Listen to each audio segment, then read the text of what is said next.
All right, number 3.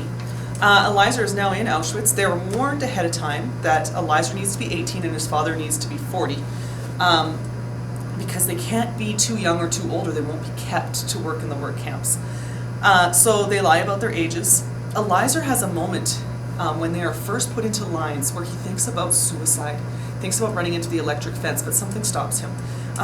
This we see once Eliezer and his father are separated from his mother and his sister Zipporah, we see that Eliezer and his father's relationship changes. Before this, Eliezer really wasn't close to his father. You look in the novel and you'll see that Moshe was the one that he really trusted as a father figure. But after he is stripped of this, him and his father, and we see their relationship shift as well. At first it's his father is like a father figure, obviously, and Eliezer is the spoiled boy who at one point refuses to eat because he wants to fast because that's what his religious beliefs say, and his father says that's not what you're going to do. And later in the book you'll see their roles reverse, and Eliezer becomes more like the father figure, the one who is protecting, and his father is the weak one. We watch this happenings throughout the book. We watch Eliezer take responsibility for his father. He teaches his father to march, right, so that he won't be beaten. Now, some of it is selfish, and as you're reading it, I want you to pay attention to the way that Eliezer is selfish in his need to protect his father, because it is self-serving as well as a protection thing. So I want you to look at both and find, when you're looking through and filling out your booklet that I gave you, please be looking for quotes that really help us to identify changes in Eliezer, because that's going to be the most important part, especially for the diploma exam. You want to have those quotes that maybe you can memorize. All right, so he begins having problems. We see Franek, a guard who had been kind to Eliezer until he finds out that Eliezer has a gold tooth.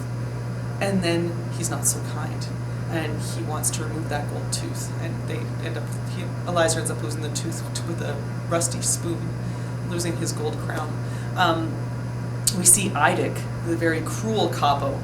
And I want you to note that there are bloc altista and there are capo. A capo is essentially more like a Nazi. Eidik is a prisoner, but he's much closer to being one of the Nazi party than a bloc altista. Bloc altista, like Franek, is a prisoner who's in charge of the bloc. So he's still one of them, but he has a different role. We also are introduced to the idea of pipples here. Now, at one point in the book, you're going to see pipple capitalized. It's not a person's name. A pipple is a sex slave. It's a young boy with a very, I'm going to say a pretty face, a youthful face. You know, when a boy is between 12 and 14 and they haven't really developed that masculinity to their face yet. That's what a pipple is. So they're very, very young and they're being used as sex slaves in the camps. Now, the pipples will be getting things because they are sex slaves, so they might get more food. They'll be taken care of because the capos, they want them to be healthy so they can keep using them.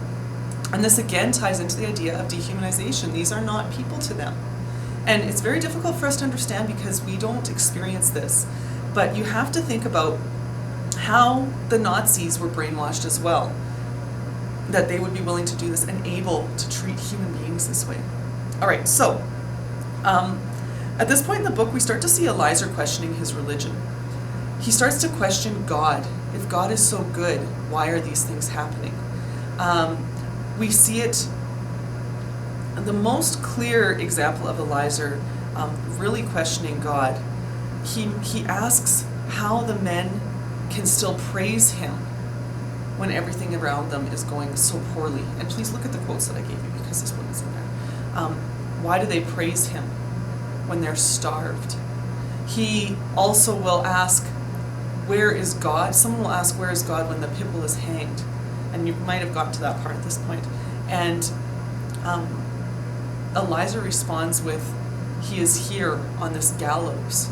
So he is recognizing his God as being dead, but he still does practice the Kaddish. He thinks about saying the Kaddish for the dead. He does the motions of his religion without saying the words of the religion. So we see these things happening in the book. So really please pay attention to that change because that is very pivotal in this novel, that change in his religious belief and how it's so closely tied to the change in his father-son relationship. Everything, as he sees more of the atrocities of the Holocaust happening, it's more and more difficult for him to believe in a God the way that he used to, right? There still could be a God, and I mean, at the end of the novel, you're going to see this part where it seems like Eliezer saying that God is dead to him, but I'm not sure that it really does. I think that God, as this perfect being, the way he saw him before the Holocaust, is no longer there for him. He no longer can see religion in that black and white. He now sees all the gray areas. All right, so I'm going to pause there.